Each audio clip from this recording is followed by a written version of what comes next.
With another D1 raid on the horizon, a lot of questions are now coming in about raid exotics. The number one question I've been getting recently has been about D1 raid exotics. Crota's End has Necrochasm, King's Fall has Touch of Malice, and Wrath of the Machine has Outbreak Prime. And you have all let me know that you want to talk about these weapons. What's going to happen with these raid exotics when their respective raid comes back? We've talked about the raids themselves already, so it's only natural to talk about these. Let's start with what I believe is the easiest to discuss. Necrochasm from Crota's End.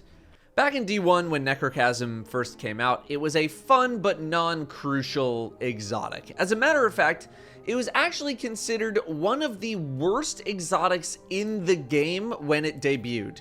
The perk was, killing a target with a headshot makes them explode like a cursed thrall would normally explode. It eventually had a little time to shine during Age of Triumph, which was Destiny 1's sort of finale event where all of the raids were retuned and brought back up to proper gear levels. Necrochasm 2.0 was much easier to get and was buffed to not require a headshot kill in order to proc it. Necrochasm is a 900 RPM auto rifle, so whether or not it would be tuned to be an auto rifle or a submachine gun is anyone's guess. When it comes to the perk itself within the world of Destiny 2 and its sandbox, I'm not too sure. Part of me wants to say it would see some use, and then part of me kind of just says, not really. Something that I would compare this to would be Sunshot when it comes to exotic effect. Sunshot literally does this, except it's a hand cannon. I mean, read the perk. Targets killed with Sunshot explode in solar energy. Necrochasm. Kills with this weapon trigger a cursed thrall explosion. It's more or less the same, although Sunshot certainly seems like it's a bit stronger just based on how much it can absolutely destroy with only a single kill.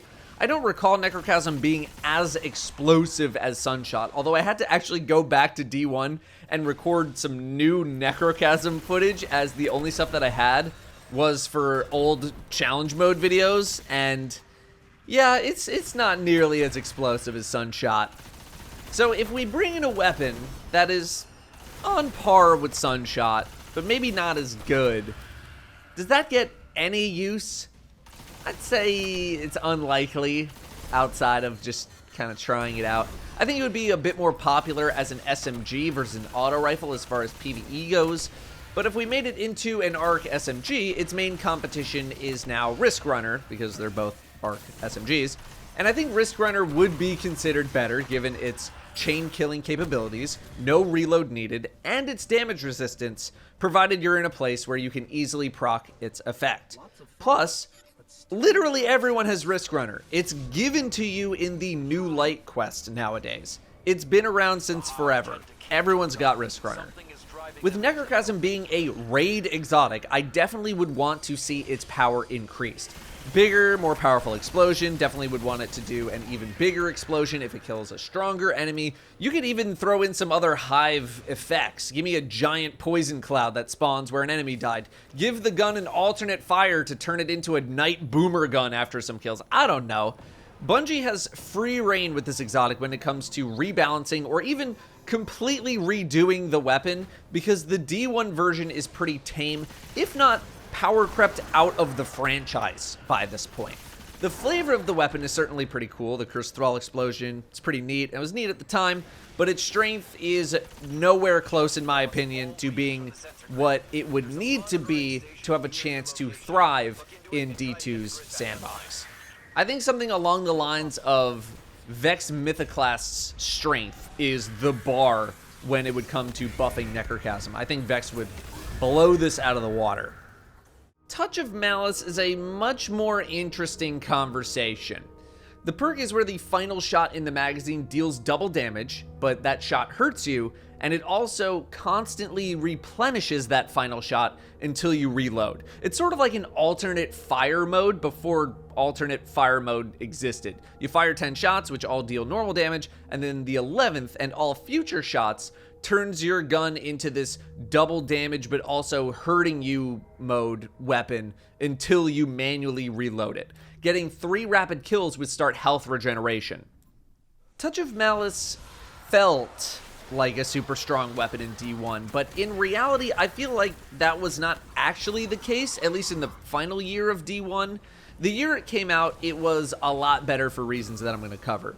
Touch of Malice was strong in very specific use cases, and felt strong overall as a weapon because it was used in the Daughters of Oryx and Oryx encounter in King's Fall, which was the endgame piece of content, more or less, during the Taken King. During these fights, you have mechanics that granted immunity, so you never had to worry about losing your health or dying. Immunity, in this case, meant that you could not lose health. Not only that, but for the first year that Touch of Malice was out, it worked with Blessing of Light from Ward of Dawn. The HP that you lost from shooting the weapon would come from the overshield from Ward and not your health, meaning you could step in and out rapidly and never be in danger of dying. This, combined with a Weapons of Light bubble stacked on top, pushed the damage output potential even higher in all parts of the game. I went back to see what kind of footage I had for this gun and came across an old tier list that I had made ranking all of the exotics during the Taken King era.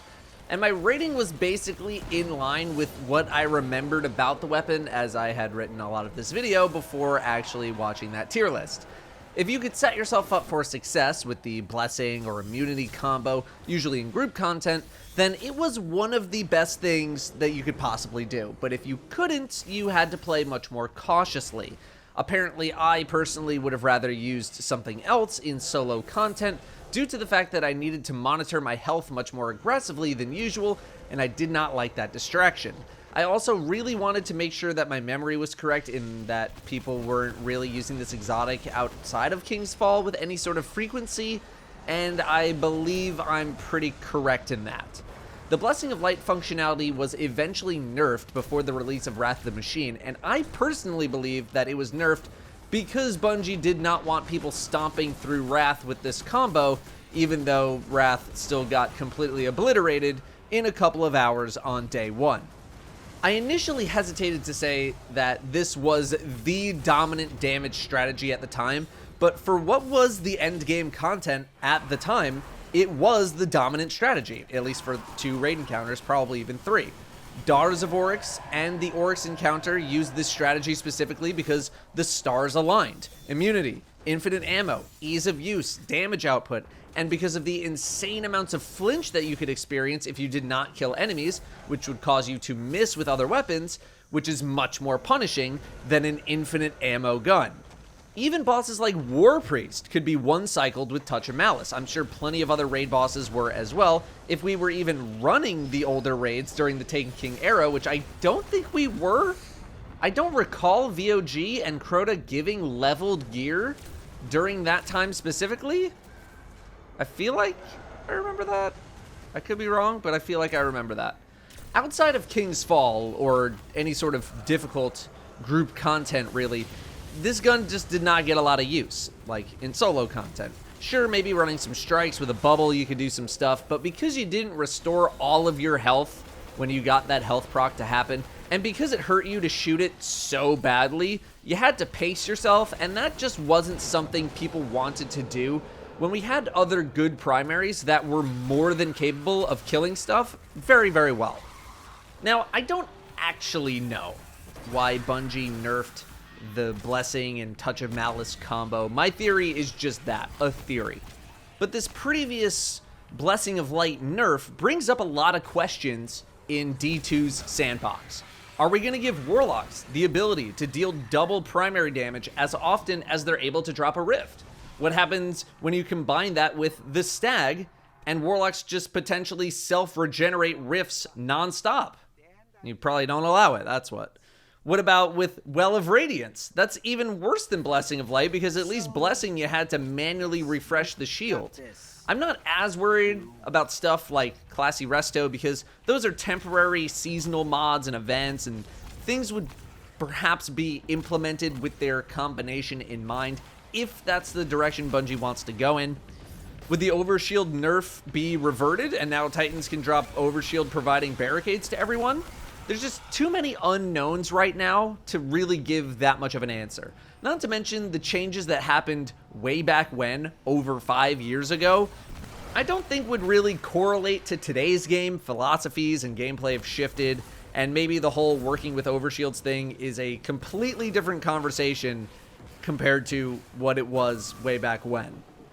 I'd also argue that the era of primary weapon boss DPS strategies is probably behind us, even though we had something as recent as Crown of Sorrow. Even Valve the Disciple shows some life for primary weapon boss damage strategies. Crown had such a long damage phase that it was viable, but only really during the day one raid race, and I guess for teams who could just not hit power weapon shots. Val had the Caretaker, which did not have a ton of ammo dropping opportunities, but that was a hot swap in the middle of a fight, if not at the very end of it. And again, it was during the day one raid race specifically. It's not something you take in as your main method of damage, at least not anymore. Nowadays, we have Divinity, we have very strong linear fusions, G-Horn, so unless the damage was so high that it could compete, then I just don't really see that happening.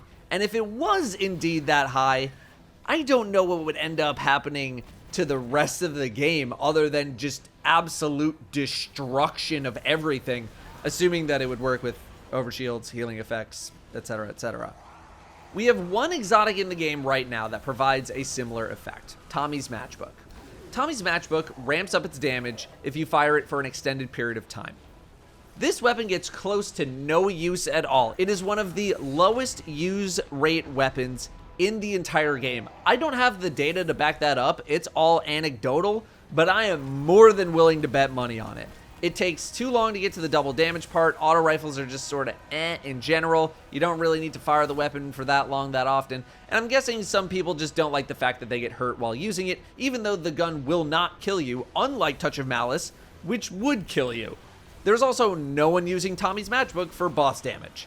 So in that regard, I think Touch of Malice would potentially be okay in the sandbox, but it could be dead on arrival depending on its damage output.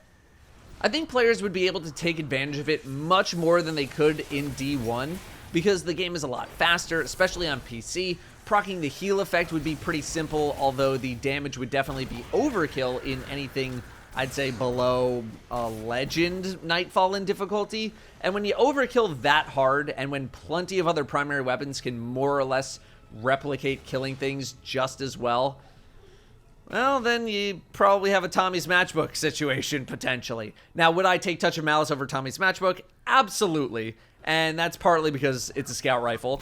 There also isn't a specific condition you need to hit for Touch of Malice other than being at the end of the magazine, which isn't really asking a lot. Anti-barrier scout does roll around somewhat frequently as well, and Touch would be quite good at getting rid of anti-barrier shields.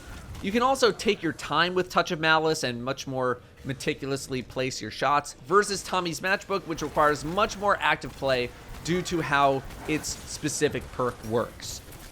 I don't really see Bungie touching the perk on this weapon too much because I think it's too specific in how it works. Necrochasm's effect is a glorified Dragonfly proc. You have a lot more freedom there.